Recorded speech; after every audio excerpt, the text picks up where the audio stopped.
Chapter 10 of A Mayfair Magician, a Romance of Criminal Science. A Mayfair Magician, a Romance of Criminal Science, by George Griffith. Chapter 10. They did not go through the contents of Sir Godfrey's diary that night. They were both too happy in their immediate present to think of anything but the new happiness that each had revealed to the other, and so they wisely left the things of tomorrow to wait on the coming of tomorrow. But when Grace had read the few pregnant and piteous sentences, and interpreted them in the light of her own knowledge, and with the aid of her strange inherited power, she was, if possible, even more firmly convinced of the guilt of the man whom she happily believed to be only her uncle, than Harold himself was. At the same time, she heartily endorsed Mr. Barthgate's opinion that, for the time being at least, it was absolutely necessary for Harold to keep both his hatred and his suspicions of the Professor completely out of sight. No good and possibly great harm would be done by even allowing him to guess that his conduct was in any way suspected, and so, though it was by far the hardest of the many hard tasks that Harold Enstone had set himself to, he crushed down his desperate desire to take the law into his own hands, and, as he put it, consented to play the hypocrite for the first, and as he devoutly hoped, the last time in his life. It must be confessed, as Grace laughingly told him one night after a dinner at which the Professor and Mr. Denyer, now almost his other self, were guests, that he played the part excellently, but that was due to the versatility of his education, and to the iron will which a youth of adventure and peril had endowed him. He treated Jenner Halkine on exactly the same footing as before Sir Godfrey's death. He had never been on really cordial terms with him, and, of course, this fact made his task and the keen-witted doctor's deception all the easier. He entered with great apparent interest into his various schemes for giving effect to his dead friend's wishes, and gave every assistance in his power to expedite the process of probate. But when the will was proved, and Halkine entered upon his trusteeship, there came to Enstone Manor one fine morning, about a fortnight after the probate, a long blue envelope, the contents of which caused Harold to fling the paper down on the breakfast table, and jump to his feet with an oath, for which he promptly begged his startled wife's pardon. "What on earth is the matter, Harold dear?" she said, turning pale, for she had never heard a word from his lips that could offend a woman's ear. "I beg your pardon 1,000 times, Grace," he replied, coloring to his eyes. "I ought to be kicked, swearing before a woman, but I think you'll admit that this is about enough to make a fellow forget himself.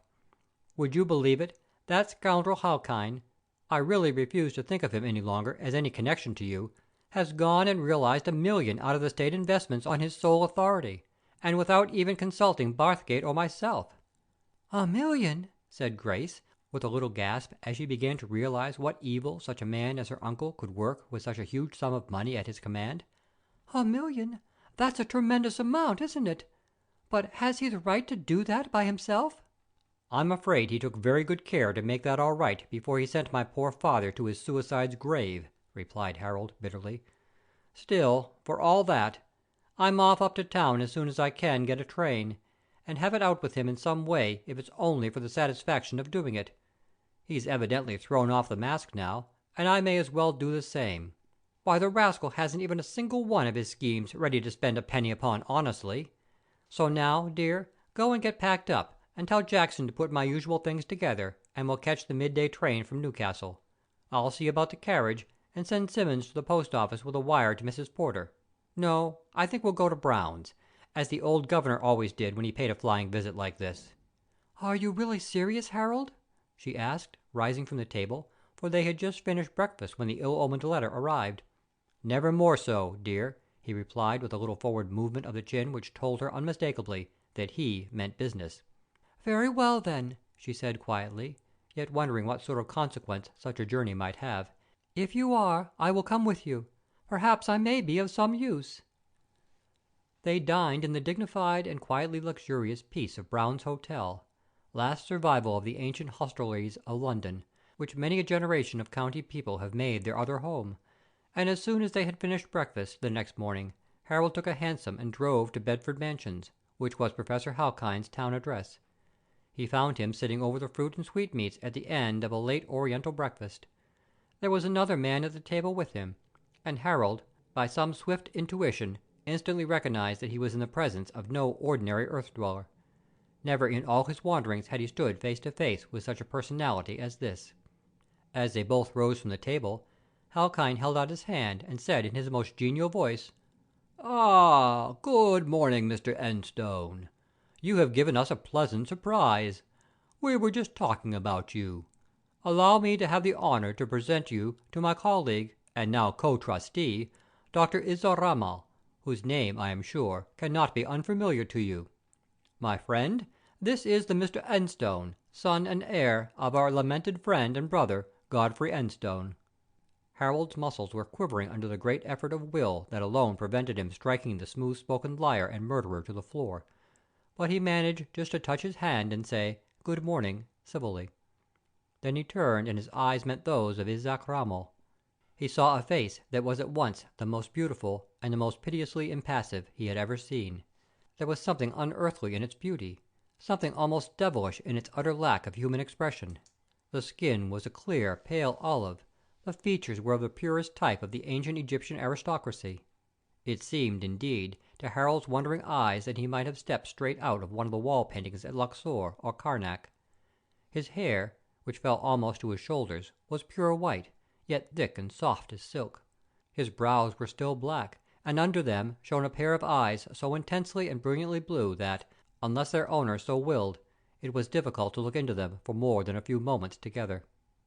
Such was Isaac Ramal, reader of thoughts and searcher of souls, the outcast adept of the holy mysteries, who had broken the most awful vows a mortal can take for the sake of a golden-haired, dark-eyed English girl of 20. To the world in general he was better known as Professor of English Languages and Literature in the University of London and the most brilliant Oriental scholar in Europe. There is no need to record the conversation that occupied the best part of the next hour. Suffice it to say that from the moment Isaac Ramal began to speak on the subject of his friend's vast projects for the advancement of true science, and the inestimable benefit Sir Godfrey had conferred upon humanity by enabling him to carry out, his anger began to melt away, and the real object of his visit seemed to recede into the background. Even his conviction as to Halkyne's guilt gradually became fainter. He was also bound to admit the fact that he was able to secure as co-trustee not only a man of absolutely blameless reputation, but also one of the most distinguished scholars in the world, went a very long way towards discounting the probability of fraudulent intention. The magnificent plans that were outlined so distinctly by them completely dazzled him, and he ended by feeling himself almost wholly in sympathy with the very proceedings that he had come to denounce as an insolent fraud. And yet, when he had left the flat and was walking slowly westward, lost in puzzling thought, with every step he took the spell that had been cast over him became weaker and weaker, and his original view of Halkyne and all his works came out stronger and stronger. When he met Grace at lunch he was one of the angriest and most bewildered men in London. Of course he told her exactly what had happened, and when he had done so she said in a voice which betrayed not a little concern, "I am sorry to hear about Dr. Ramal, Harold, very sorry. He is really something very different to what he appears to the world, something infinitely more powerful and dangerous than a mere scholar or scientist." "What in the name of goodness do you mean, dear?" asked her husband, a trifle alarmed by the seriousness of her tone. "Do you know anything about this man?" "Too much to give you very much hope of success against my uncle, I'm afraid, dear," she replied gravely.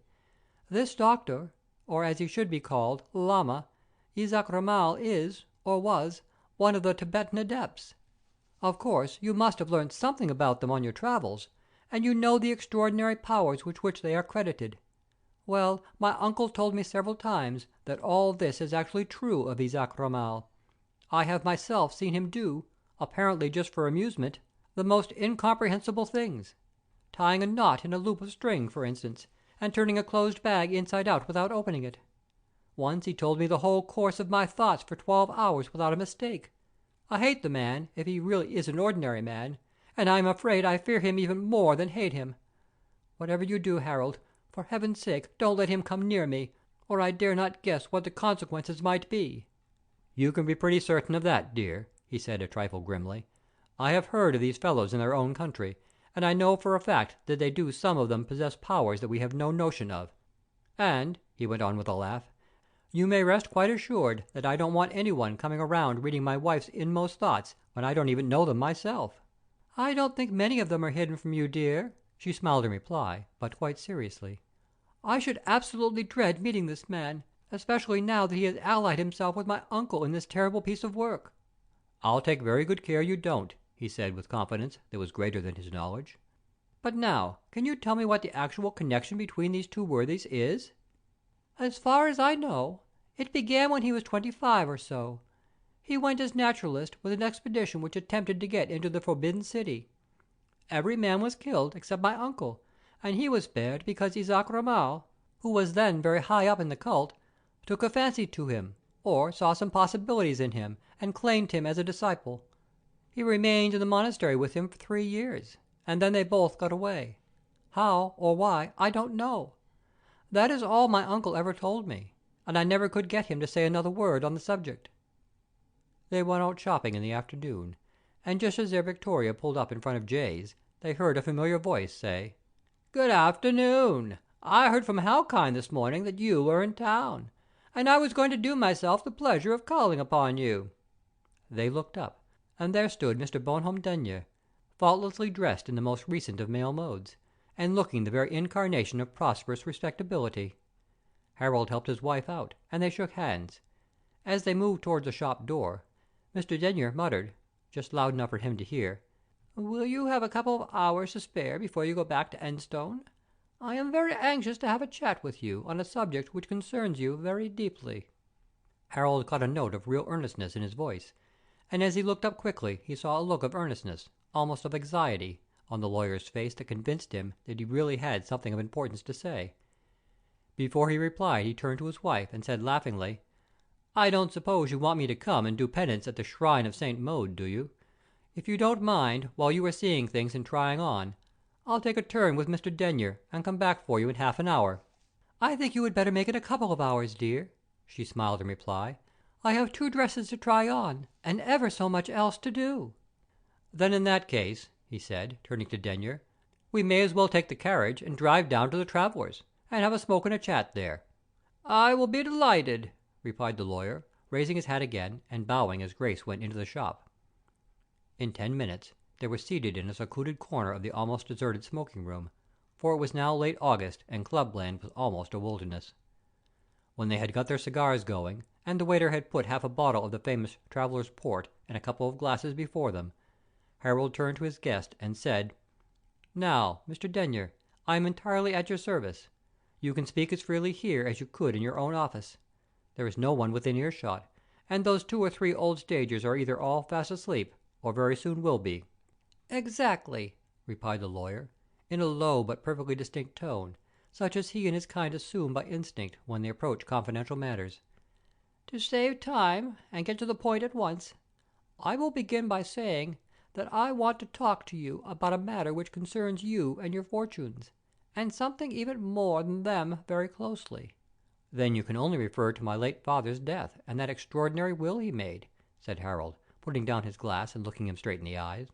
"Yes, that is it," replied Mr. Denyer, returning his look for a second, and then dropping his eyelids. "To begin with, I am going to ask you to give me your word that nothing I shall say shall go beyond this room, even to your wife, without my consent."